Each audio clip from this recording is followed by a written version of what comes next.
Hi guys! So for this video, I decided to switch things up and do something a little bit different than my normal ones. As some of you know, I absolutely love doing art, and so I figured that for my life story video, I should use the medium that I enjoy the most and am the most practiced at. I hope you like it.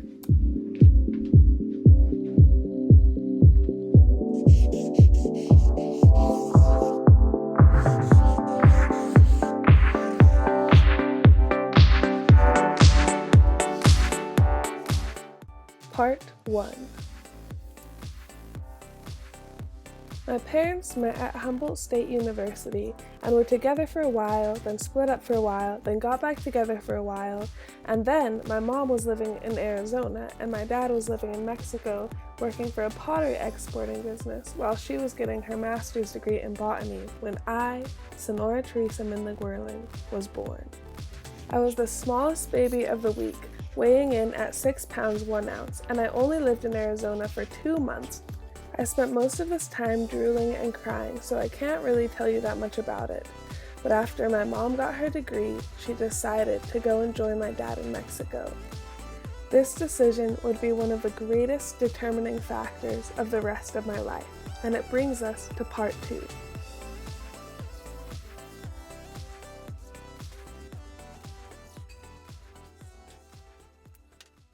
For the first 2 years of my life in Mexico, my parents lived in a dirt-floored shack outside of the city at the base of a giant mountain in Oaxaca.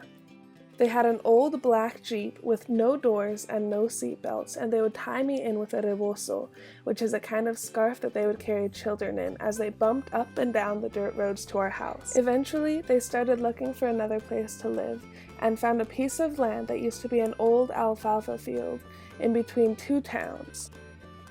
There was Guadalupe on one side and Etla on the other side, and it was all in all in a place called Santo Domingo Barrio Bajo. My parents cut down the alfalfa, started planting trees and gardening, and building houses out of adobe for us to live in. We took in every stray kitten and puppy that came to us, and since we were between these 2 towns, we had a lot. Some of them didn't make it. Mexico is a rough place for pets.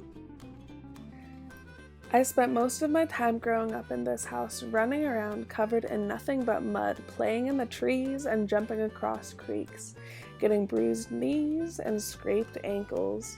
This was only 2.7 acres of land, but to me it was an entire universe. It was called Rancho Los Milanos. We spoke English in the household and Spanish everywhere else, so I learned how to speak both of them pretty much at the same time. My first words were gato and avocado. All of the ladies at the mercado in Guadalupe knew me by name, but they all called me güerita or princesa. For 5 years, I was the sole ruler of my little kingdom in Oaxaca, and then my little sister was born. Her hair grew as blonde as the stalks of baby corn, and my mom named her Zia Liliana Mindling-Whirling. I spent 10 years jumping creeks and climbing trees and playing with my little sister and my friends in the house that we built in Santo Domingo Barrio Bajo outside of Oaxaca. And then my parents told us to pack up a bag because we were going on a road trip to the United States of America. We drove for 2 weeks and had many adventures along the way until we ended up in a small town in Oregon, which brings us to part 3. Growing up as a kid, I had always been painfully shy and extremely introverted, and so when I got to Ashland and started going to school, I went through a huge growth curve. I realized that I really liked going to school and I did well in all of my classes, and at the same time I started doing something called aerial dance at a place called the Cirque Center in my town. Doing aerial dance, I made some of the closest friends of my entire life and did performances in our town, and we even saved up money and traveled as a group to LA to perform in front of 1,800 people. I had been doing art ever since I could hold a crayon, but now I started taking art classes inside and out of school and realized that I really loved it. When I was younger, my family would always take me on camping trips, and now that I was older, I would go on backpacking trips with my friends. I grew to have an incredible love for nature and the forest. In my junior year, right after I turned 17, I developed a crush on a boy, and we ended up falling in love. He was a year ahead of me in school, and so for a year, he moved to Portland and started studying at a university there, while I finished my senior year of high school. I was one of the valedictorians at my graduation and gave a speech in front of 1,000 people. I had been accepted into a few colleges and gotten a full-ride scholarship to a college which I was very interested in, but I decided that I wanted to take a gap year, and so I packed up all of my stuff into boxes and moved up to Portland to move in with the boy that I loved. He brought his cat up and we adopted 2 kittens and lived with 2 other housemates in an endearing and slightly ramshackle house in an alley near the school that all of them went to. A couple weeks after I moved up there, I got a job and started working full-time at Buffalo Exchange. It was hard work, but I was making good money.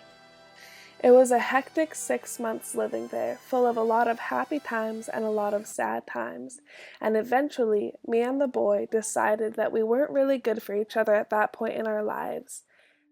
We realized that we both had a lot to learn and that we weren't helping each other grow anymore, and so we had a conversation and sadly decided that we shouldn't be together anymore. I packed up my stuff into my car and moved back down to Ashland. A few months before leaving Portland, I had started planning a trip to Europe, and finally, the day came. I spent 8 weeks traveling all around Europe, and I met all kinds of people and had all kinds of adventures, which really started to make me think about what I wanted to do in my life and where I wanted to go with my future. My eyes were opened up to a lot of different possibilities, and when I got home, I started thinking about what I really wanted to do. I had this great scholarship to this great college and all these opportunities, but I had to ask myself, why? What do I want to do? I asked myself, what are the things that make me happiest? And the answers were clear. I was happiest when I was creating, when I was traveling and meeting new people and doing new things. Well, there you have it. That pretty much brings me up to the present.